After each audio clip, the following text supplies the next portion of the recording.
Puri frame వాడకుండా చేత్తో నొక్కకుండా ఈజీగా ఎంత క్వాంటిటీ అయినా చెక్కలు ఎలా చేసుకోవాలో చూద్దాం. హాయ్ ఫ్రెండ్స్, వెల్కమ్ టు మీకోసం నేను మీ శిరీష. ఎలా ఉన్నారు? ఈరోజు మనం చేసుకోే రెసిపీ అండి చెక్కలు బియ్యం పిండితో. ముందుగా ఇలా ఒక గిన్నె తీసుకొని ఇందులో ఒక 50 గ్రామ్స్ పెసరపప్పు, ఒక 4-5 టేబుల్ స్పూన్లు సగ్గుబియ్యం, ఇందులోనే 2-3 టేబుల్ స్పూన్లు పచ్చిశనగపప్పు ఇవన్నీ వేసుకొని 2-3 సార్లు శుభ్రంగా కడుక్కొని మళ్ళీ వాటర్ పోసుకొని ఒక 2 గంటలైనా నానబెట్టుకోవాలండి. దేనికంటే సగ్గుబియ్యం మనకి బాగా నానితేనే తినేటప్పుడు క్రంచీగా బాగుంటాయి. ఇలా ఒక మిక్సీ జార్ తీసుకొని ఇందులో మన పిండి క్వాంటిటీ తగ్గట్టు పచ్చిమిర్చి 2 ఇంచుల నుంచి కొద్దిగా 3 ఇంచుల వరకు అల్లం చెక్కు తీసి ముక్కలు కట్ చేసి వేసుకొని పిండి మొత్తం క్వాంటిటీ తగ్గట్టు ఉప్పు వేసుకొని గ్రైండ్ చేసి పక్కన పెట్టుకోవాలి. ఇప్పుడు ఒక బౌల్ తీసుకొని ఇందులో 1 కేజీ బియ్యం పిండి తీసుకున్నానండి నేను. మీ క్వాంటిటీని బట్టి మీరు తీసుకోండి. ఇప్పుడు నేను వేసినవన్నీ కేజీ క్వాంటిటీ కరెక్ట్ సరిపోతాయి. ఇలా సన్నగా కట్ చేసిన కరివేపాకు, 4-5 టేబుల్ స్పూన్ల బటర్ వేసుకోండి.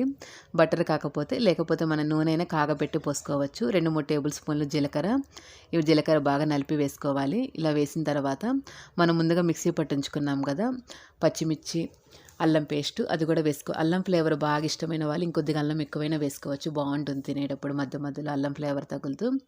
ఇలా పేస్ట్ అంతా వేసేసుకొని మనం ముందుగా నానబెట్టి ఉంచుకున్నాం కదా సగ్గుబియ్యం, పచ్చిశనగపప్పు, పెసరపప్పు, నేను మినిమం 1 గంట నానబెట్టుకుంటే సగ్గుబియ్యం బాగా నానుతుందండి. ఇలా 1 గంట నానబెట్టుకున్నాను. ఈ మొత్తం బాగా బటర్ అంతా కలిసేలాగా ఒక్కసారి కలుపుకొని ఇలా బాగా రఫ్ చేస్తూ కలపాలండి. ఇలా కలిపిన తర్వాత మనం ముందుగా నానబెట్టించుకున్న సగ్గుబియ్యం, పచ్చిశనగపప్పు, పెసరపప్పు ఈ మొత్తం క్వాంటిటీ వేసేసుకోవాలి. మనకి ఎక్కువ కావాలంటే ఎక్కువ కూడా నానబెట్టుకోవచ్చండి. ఇది మన ఇష్టం, మన టేస్ట్ని బట్టి వేసుకోవచ్చు. నేను కేజీ పిండి క్వాంటిటీకి చెప్పాను. బియ్యం పిండి కూడా మనం స్టోర్ బియ్యమైనా వాడుకోవచ్చు, మామూలు బియ్యమైనా వాడుకోవచ్చు.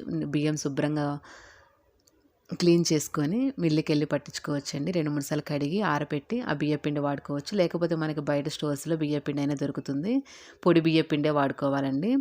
ఇలా మనం ఇవన్నీ కలిపేలోపు పొయ్యి మీద వాటర్ పెట్టుకోవాలి. ఎప్పుడైనా చెక్కలకి హాట్ వాటరే కలపాలండి, చల్లటి నీళ్ళు కలపకూడదు. నీళ్ళు అనేది వేడి నీళ్ళే, గోరువెచ్చగండి కొద్దిగా ఎక్కువ ఉండేటట్టు చూసుకొని కలుపుకోవాలి.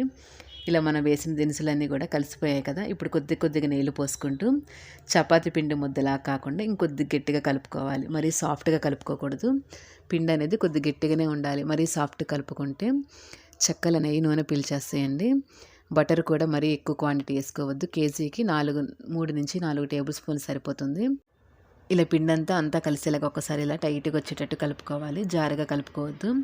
ఇలా పిండి ఇలా వచ్చేసింది కదండి. ఇప్పుడు దీన్ని చిన్న బాల్స్లా చేసుకోవాలి. చిన్న ముద్దలు చేసుకుంటే మనకి చేసుకున్న ముద్దను బట్టి చెక్క సైజ్ అనేది వస్తుంది. మరీ పెద్దవి వద్దు, మరీ చిన్నవి కాకుండా చక్కగా ముద్దుగా మీడియంగా చేసుకుంటే బాగుంటుంది. ఈ సైజు ముండలు తీసుకొని ఇలా రౌండ్గా చేసి పక్కన పెట్టుకోవాలి. ఎప్పుడైనా చెక్కలు చేసేటప్పుడు కానీ ఒకళ్ళిద్దరు ఉంటే చక్కగా సరదాగా మాట్లాడుకుంటూ చేసేసుకుంటే మనకి ఎంత క్వాంటిటీ చేసుకునే ఏమనిపించదు. అది సింగిల్ పర్సన్ అయినా మన ఈజీ టెక్నిక్తో చేసేయచ్చండి. పక్కన ఆ పొయ్యి మీద ఆయిల్ పెట్టేసుకొని ముందు ముద్దలు చేసేసి సగం క్వాంటిటీ పక్కన పెట్టుకోవాలి. ఇలా నేను సగం క్వాంటిటీ ముద్దలు ఇలా చేసి మిగిలింది తడిగుడ్డ పెట్టి పక్కన పెట్టానండి. తడిగుడ్డ పెట్టుకోవాలి కంపల్సరీ, లేకపోతే ఆరిపోతే మన చెక్కలు అనేది చుట్టూ పగిలిపోతాయి. ఇలా ఒక కవర్ తీసుకొని కవర్ అంతా 2-3 టేబుల్ స్పూన్ ఆయిల్ వేసుకొని ఇలా మొత్తం ఒకసారి రాసుకోవాలి. ఇలా రాసుకున్న తర్వాత ఇలా మన కవర్ క్వాంటిటీని బట్టి 2 లేక 3 ముద్దలు పెట్టుకొని ఇలా కవర్ మళ్ళీ పైన కప్పుకొని ఒక ఫ్లాట్ గిన్నె కానీ బాక్స్ కానీ తీసుకొని ఇలా నొక్కుకోవాలి. చాలా ఈజీ పద్ధతి అండి. పక్కన పొయ్యి మీద ఆయిల్ పెట్టుకొని కూడా ఇలా ఒక్కళ్ళే చేసేసుకోవచ్చు.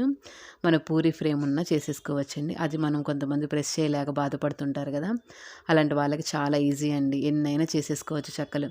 మన కవర్కి కొద్దిగా ఆయిల్ ఎక్కువ కనుక రాసుకుంటే చక్కగా నొక్కగానే మొత్తం ఇలా స్ప్రెడ్ అయిపోయింది. చూసారు ఎంత పలుచగా ఎంత చక్కగా వచ్చిందో. మీరు కూడా ఒకసారి ఈ టెక్నిక్తో చెక్కలు చేసి చూడండి. ఎంత క్వాంటిటీ అయినా ఈజీగా చేసేయచ్చండి. మనం పక్కన పొయ్యి మీద ఒక రౌండ్ కాలేలోపు ఇంకో రౌండ్ ఇలా మధ్యలో కలపెట్టుకుంటూ సింగిల్ పర్సన్ కూడా ఈజీగా చేసేసుకోవచ్చు. చూసారు కదా ఎంత సింపుల్గా. మనం తీసుకున్న బాక్స్ మాత్రం ఫ్లాట్గా ఉండేటట్టు చూసుకోవాలి, చెక్క సైజుకి సరిపోతుందో లేదో అని. ఇలా చిన్న చిట్కాలు పాటిస్తే మన పిండి వంటలు కూడా ఎంతో ఈజీగా వంట రాని వాళ్ళు కూడా చేసేయచ్చండి. చూసారు కదా మన ఒక కవర్తోనే ఎంత చక్కగా చెక్కలు రౌండ్గా నీట్గా పలుచగా వచ్చాయో. ఇప్పుడు మనం పొయ్యి మీద ఆయిల్ పెట్టించుకొని ఈ లోపల 1కి 4 చేసేసుకొని పక్కన పెట్టుకోవాలి. ఒక రౌండ్కి సరిపడా చేసేసుకుంటే మళ్ళీ ఆ రౌండ్ కాలేలోపు ఇంకో రౌండ్ సరిపడా చేసేసుకోవచ్చు మధ్యలో కలపెట్టుకుంటూ.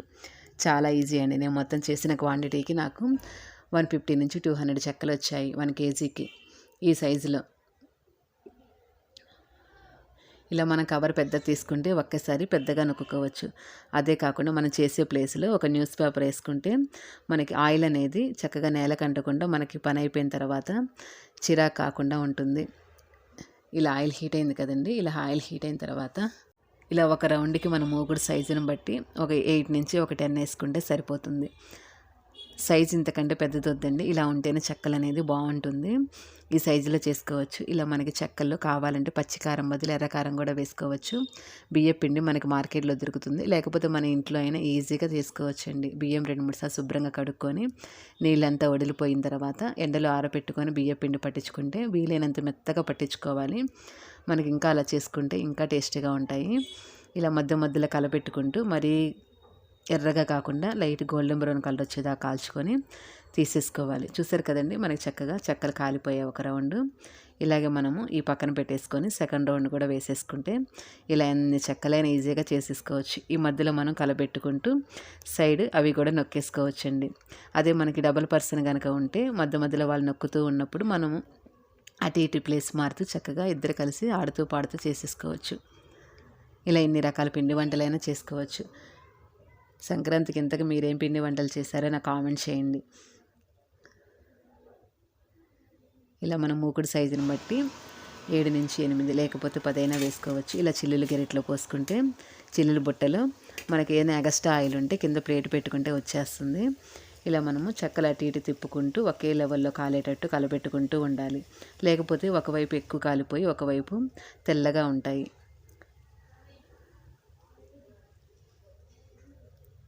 చూసారు కదండి, సింపుల్ టెక్నిక్తో చెక్కలు ఎలా చేసుకోవాలో. పూరి ఫ్రేమ్ లేకపోయినా చేత్తో ఒత్తకుండా ఈజీగా కవర్కి ఒక చుక్క ఆయిల్ ఎక్కువ రాసుకుంటే సరిపోతుంది.